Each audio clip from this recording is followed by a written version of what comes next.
Remember how last year we talked about the zones of regulation? So let's see what we remember. So if we look up on the board here, so we've got the blue zone, the green zone, the yellow zone, and the red zone. How do you feel in the blue zone? Yep. Yeah, you'd feel tired. You might not feel that you want to do your work when you're in the blue zone. And so what about our energy? Yes, we have a low energy level. So let's see here. We've got how we're feeling. You might be feeling hurt or bored. So it's not good for learning in those zones. And like you said, it's low levels of energy. Now, what about the green zone? Yes, you'd be feeling calm. You might be feeling happy. It's a nice zone to be in, hey. So yes, you've got calm energy as well. So now what about the yellow zone? How would we feel in the yellow zone? So yeah, you might feel energetic. And what about how is your energy levels in this zone?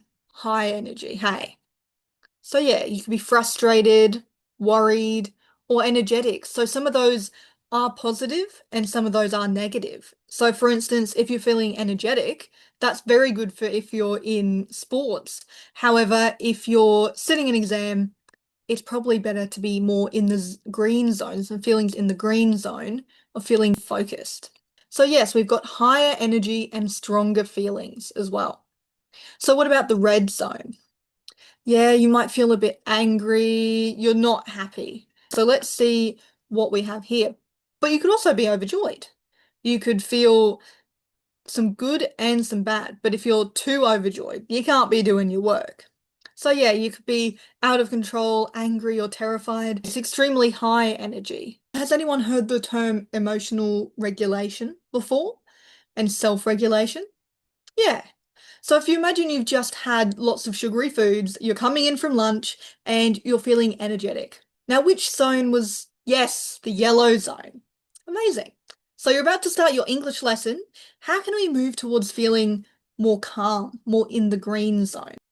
Yeah, you might need to take a walk. Yes, and we might do that box breathing that we did last week. And yeah, we can do the high five method. So these are ways we can emotionally regulate and self-regulate.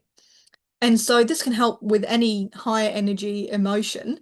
And it's good so that you can come back to a peaceful zone. So you might feel different emotions during the school day as well. So you could be tired before lunch if you haven't had much to eat during the morning or energized after eating your lunch.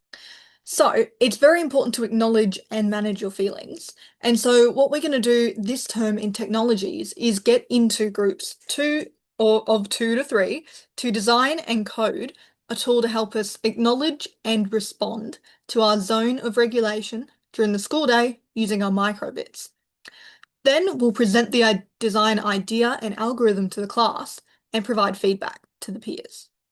That's a lot of things, but it's really only 4 things. So we get into our groups, we design and write the algorithm, the code, for a microbit and acknowledge and respond to our zone of regulation. And so that's the main task there. Then we're going to present our design idea and algorithm to the class and provide some feedback.